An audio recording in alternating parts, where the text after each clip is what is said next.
Differentiating between the classical groundwork and the in-hand work, the difference is that when you do the in-hand work, you actually have the reins and you're behind the horse here, or the horse is in front of you. You're on the side, basically close to where you would be sitting if you were riding the horse. Now the classical in-hand work is, classical groundwork is when you're moving, you can be up front, you can be here at the side, but you're basically going to be attached to the front of the horse, to the serrate like he is here. You're not going to be back here with the reins, working the horse in the reins, okay? So when we do the in-hand work, the horse is going to have the bit in its mouth and we're going to be working the reins just like if we were riding. And the classical groundwork, I'm going to be using the serrate to work the horse. Now, what's really important when we get to the in-hand work is that you've already taught the horse all the aids in order to keep it straight. And so I want to work a lot between the shoulder in and the haunches in, and teaching the horse to be able to balance and stay straight even away from the fence. You'll find that a lot of the time the things that you have practiced on the fence all of a sudden break down when you go to take the horse off the fence, because the horse is pushing too much with the hind leg or falling out through a shoulder. And I want to show you a little bit how that can work today. So when I'm using the classical groundwork, again, I'm up here in the serrate, and then I'm driving from back here. And already here she wants to go a little bit crooked or come haunches in too soon. So I'm going to take her in a shoulder in, forward down position like this. And then I can practice the haunches in, where I reach over to the outside.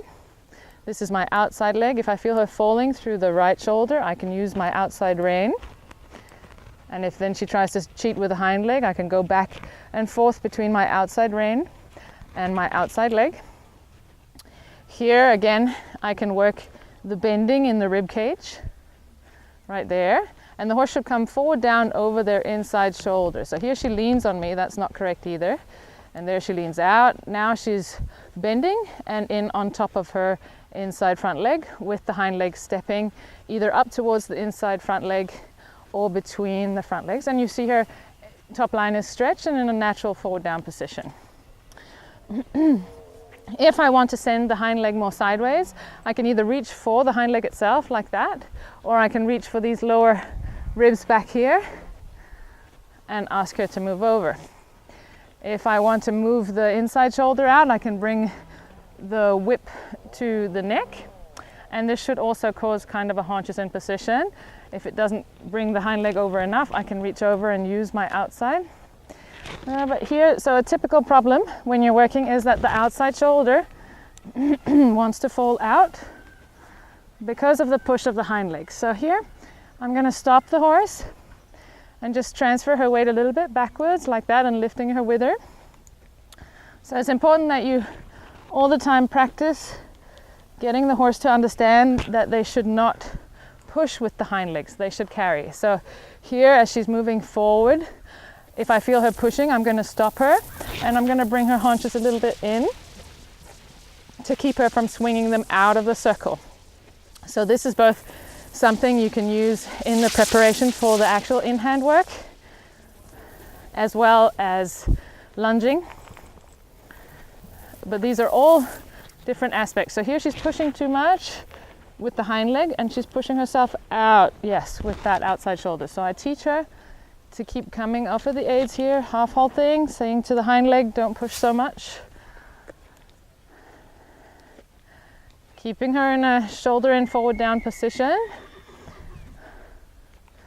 If the hind leg comes too much inwards, I'll push it a little outwards. And she'll show me when it's right because she finds her balance. Here, too much pushing. If the hind leg falls too much out, I can bring it in. And again, I half hold every few steps, or as much as I need to regain the balance and continue the balance. Okay, so here when I stop, she shouldn't fall out or in. Got a bit of flies going on here. And I often let them stretch all the way down like that and relax for a moment. And you always have one side where the diagonal hind leg is going to be pushing more. And in her case, she likes to push with her right hind leg, and it's onto the left shoulder is more predominant than the other side. So sometimes I have to really bend her to get her on top of, to get her lined up again, so to speak, so that she's not falling through that shoulder. So here she tries to come too much haunches in whilst falling on the shoulder. So the horse has a natural problem with staying straight on this side, and it's not as easy for her to keep this hind leg stepping in the correct spot because it's not her favorite hind leg to use. So I feel again when she comes into the correct balance, half halting a little bit here. See her push herself onto me right there. So I have to half halt and she falls through the shoulder. So I'm going to try and see if I can let her itch here for a moment. So I have to keep a really close eye on especially this left shoulder and that right hip. Okay, the right hip wants to keep pushing in. The left shoulder wants to keep falling out. So I have to get the right hip first of all to step a little more sideways, and then the left shoulder to step a little more inwards. So it either always feels like the horse is wanting to come haunches in, or the horse is wanting to fall out of the circle with the shoulder, and she overbends. Okay, but I actually have to overbend her to help her line the shoulders up with the rear end. Otherwise they go askew from the rear end, and then she loses her balance and she just pushes out against her shoulder. So this is better. Now she's moving too much sideways, and I can take her a little bit haunches in for a moment. Same thing goes. I have to control this left shoulder from wanting to push too hard the wrong way. There. So she has the same problem whether it's a haunches in or a shoulder in. You know, even if you have the outside hind leg coming in and she looks like she's bent, she's still pushing onto that left shoulder because this hind leg wants to simply push diagonally onto that direction instead of carrying the outside shoulder forward. So that's really your focus, is to straighten out the horse, because once you do in-hand work, it's going to get even more pronounced because you're back there unable to make the same corrections as you are when you're up here. So I try to straighten out her shoulder so I don't have to overbend her front end, but at the same time I want her to maintain a bend. So you see she kind of tries to mix it up. She tries to not bend and then just throw or overbend her neck but not bend the rib cage. There we go. So there. Keep that right hind leg stepping a little bit more sideways than I would normally ask it to do. Not so much that the left hind leg falls away from the body or steps outside of the center of gravity. So if the left hind leg steps too much sideways, then I'll bring her in a haunches in. But otherwise I try to maintain this and a half halt a little bit, bringing the shoulder in. But then she brings the haunches in. That's what I don't want. I just want her to bring her shoulder in on top of her haunches. There you go. And try to straighten out more so that when we halt, it's straight like that, or bended straight without falling in or out. And we work the same at the trot. Yeah. So now again, my focus has to be to keep her shoulders on top of her haunches so that she can move in a more collected trot. And some horses more than others try to cheat with the withers and the shoulders a lot, trying to drop them down or take them out of alignment. Here I can send her a little bit more sideways, a little bit more shoulder in, forward, down. That sends her a little bit more forward.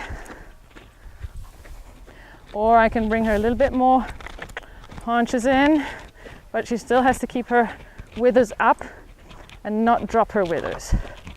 Okay, when she drops her withers, she is not lifting her front end.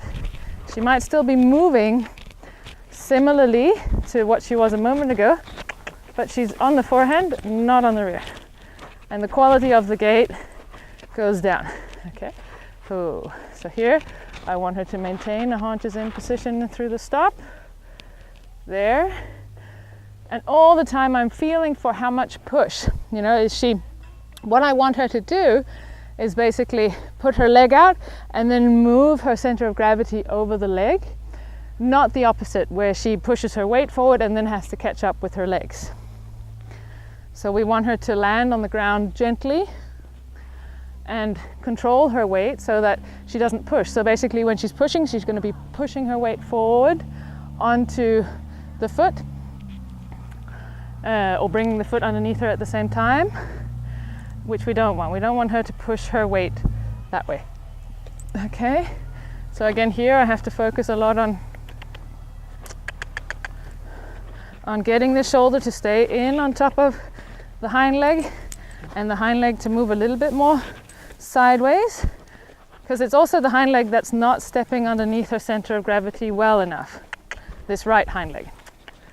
But she also does it a little bit with the left hind leg. So you have to, it's not just, you know, only the right side or only the left side. But as you can see here, I have to control that left shoulder a lot and keep her bent just enough to keep her shoulder rotating with me. And at the same time send that right hind leg a little bit more sideways to keep the horse straight and keep the withers up. So the hind legs are underneath the withers, carrying the whole horse forward, okay? So this is much better. I try to straighten out the horse as much as I can by sending the hind leg more underneath her and straightening out her shoulder and letting her straighten out her neck a little bit. So again here we want to try to stop, keeping the hind leg a little in without falling out, okay? So that's the proof that she's in better balance, that she doesn't fall in or out, that she's able to stop right there where I placed her. So then, once I have her more straight like this and I'm more able to work all of the aids, then I can control her push and perhaps ask her for a little bit of Piaffe. So, yeah, because she'll try to push out against me when you don't have the fence. So here, you see now she has the idea that we should go forward. There, that's better. So now I can take my whip here and try to keep her straight so that my whip functions more as my wall or my fence. I'll move her a little bit forward. And as you can see, her withers still need to come up a bit.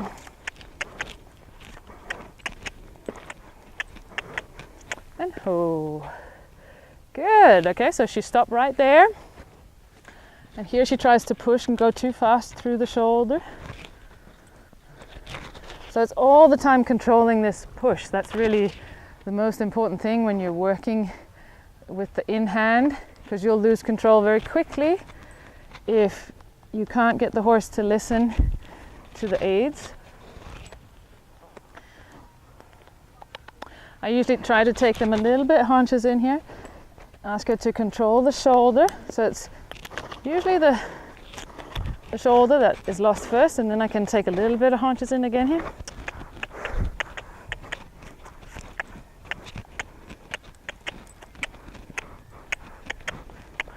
And you just work on improving it.